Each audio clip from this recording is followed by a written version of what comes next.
Alright, I am back with a short little bonus video for you today, because I keep getting asked this question both on YouTube and on Discord. How would you make a blue mage?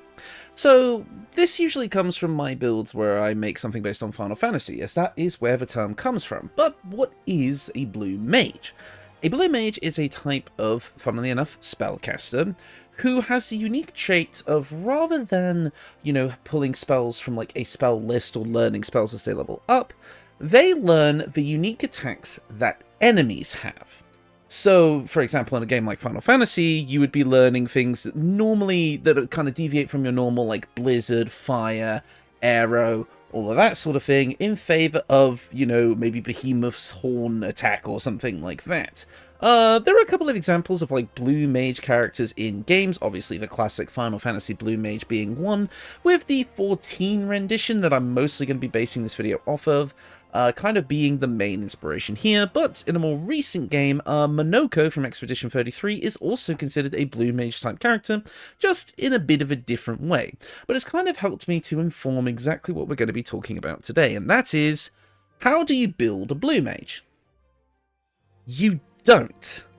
Because a blue mage is not a build, it is a playthrough. It is a challenge run of a sort. So today I'm going to explain to you exactly how to play as a blue mage in Baldur's Gate 3. And I've actually got a piece of paper with my notes on here, so I'm going to be reading off of a script, question mark. I don't normally do this, but here we go.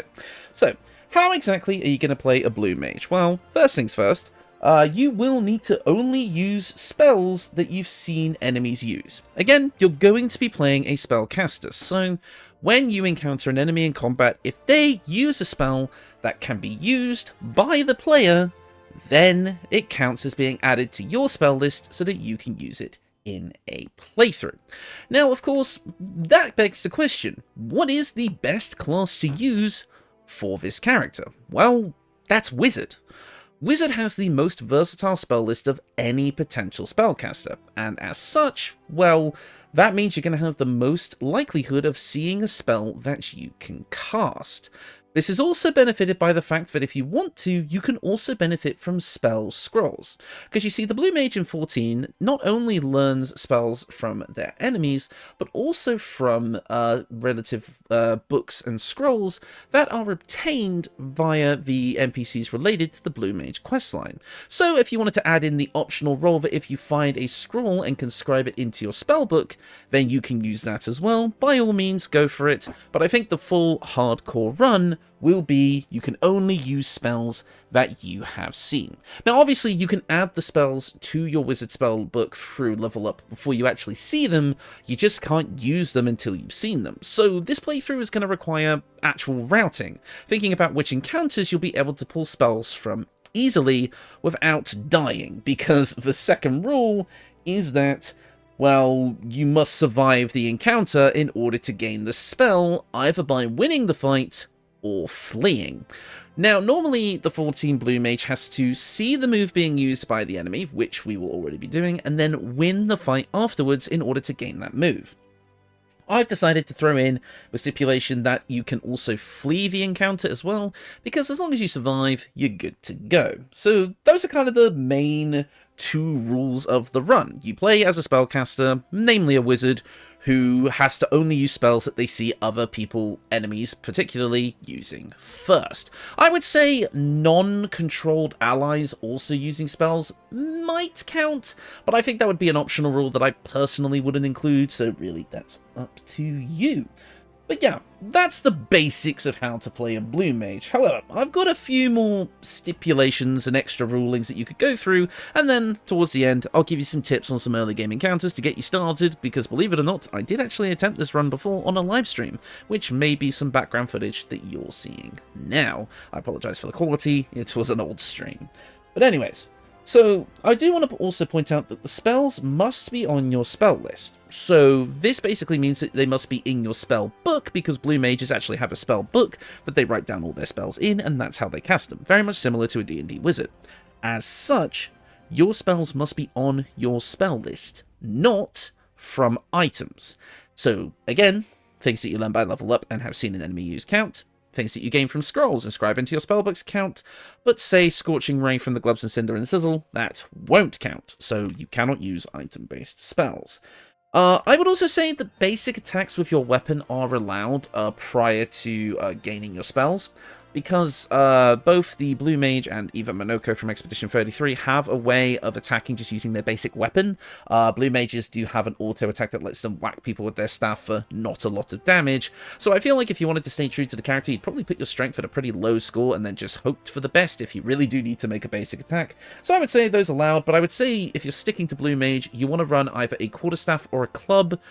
Most likely a Quarterstaff to stay true to the characters, so I would say this run is Quarterstaff only. But again, that's an optional rule. I've already talked about scrolls as an optional rule, I'm just going through my list here. Now, then it begs the question, is this a solo run? Does everyone have to be a wizard? Not exactly. Well, you could play a party of all wizards, but then you'd just be playing four of the same character, which I think is a bit lame. Let's diversify the spell list a bit. This is again an optional rule, but if you want your other party members to get in on the action, have them be a bunch of different full spellcasters. My personal recommendations being Cleric, Druid, and Bard, because then you're working with four completely different spell lists, whereas things like mostly Sorcerer, but also a bit of Warlock, may overlap with Wizard slightly, so as such, if you happen to see an enemy use Vicious Mockery, then boom, suddenly your Bard has their cantrip. And if there are spells that do overlap between the spell lists, suddenly you have new strategies across all of your classes while still falling under the same restriction. So I would definitely have your main character be a wizard, as they are going to be the one that's going to be getting the most out of this. However, having a Cleric, a Bard, and a Druid on your party to have that diverse spell list is also going to feel pretty damn fun. Now, this is another optional rule, but when I attempted this challenge, I decided to make sure that when I grabbed a spell, the name had to be exact, even if the functionality was the same. So, for example, the Imps, in the very first encounter of the game with Lae'zel, they cast Fiery Bolt. I thought they cast Firebolt. Come on, chat, we have a problem. That's Fiery Bolt. That's not Firebolt. It's not the same thing. We can't use it. I'm not gonna lie, I was kinda banking on these guys using Firebolt, and as such, well, that meant I couldn't use Firebolt as my initial cantrip. However, the very next encounter against some cultists that we reawaken from the pods, they use Acid Splash. Acid Splash, exactly as it's written, can be learned. So I would say if you really want to play this run as true as possible, good lord. Feeling very posh today. Anyways, if you want to play this run as truly as possible, you definitely want to make sure that the spells that you see in combat have the exact same name as one that you can cast. So I think that's the best way to play it. However, if you wanted to loosen the rule a little bit, so you know Fiery Bolt does equate to Firebolt, that's fine. The Hag's Vicious Mockery that Auntie Ethel uses translates to Vicious Mockery for a Bard. That's absolutely fine. It's an optional rule, depends on how hardcore you want the challenge to be. Now, I've already talked about spells from items not being allowed, so yeah, that's about it for the rules. A pretty simple rule set. I'll have it down in the description for you, as well as a link to the stream highlights video where I have my old VOD of me attempting this challenge to give you some early game tips, as we did actually get some early game tips from that run, even though I never actually continued it. It was my early days of streaming, leave me be. But anyways, with that, I would say that that is how you play a Blue Mage. So now you don't get to ask me that question anymore. Stop asking me. But that's obviously a joke, but you get the point. So yeah, that is how you play a Blue Mage run. It is a challenge run. It's not a build. I mean, I guess it technically is because I'm telling you to play a wizard in a specific party. Yada yada yada, you get the point. But how exactly do you win this run? It seems like a lot of the enemies in the game have unique abilities, meaning that your opportunities to gain spells may be few and far between. However, like I say, scrolls, if you're playing with that optional rule, are obviously going to be a big part of your kit. Make sure you're searching for them. However, there are a lot of early game encounters, some I've already talked about, that can give you new spells. For example, like I say, the cultists that are in the same pods that Shadowheart is in around that same room, they can give you Acid Splash, which means you'll have a damaging cantrip right away to at least get you started. Then there's the encounter with the bandits at the tomb that leads to at the ruins that leads to Withers' tomb. They have a wide bevy of spells because they have a spellcaster on the team, ranging from, I believe we saw things like Sleep, Ice Knife, I think there was a Firebolt in there somewhere too, so that's a really good base kit to get you started.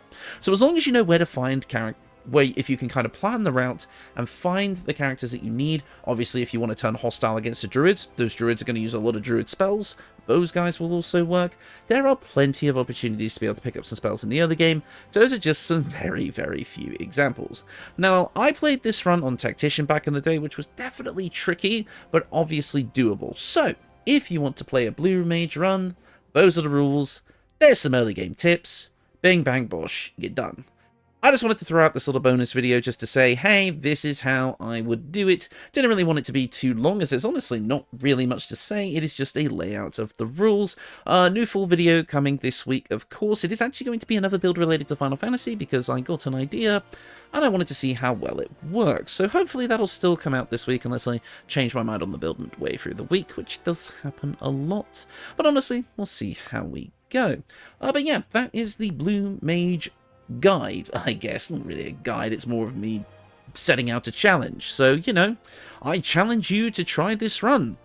It'll probably suck, but I hope it's at least a little bit of fun. Right, that's going to do it for me. Thank you all so much for watching, and I will see you all next time. Goodbye.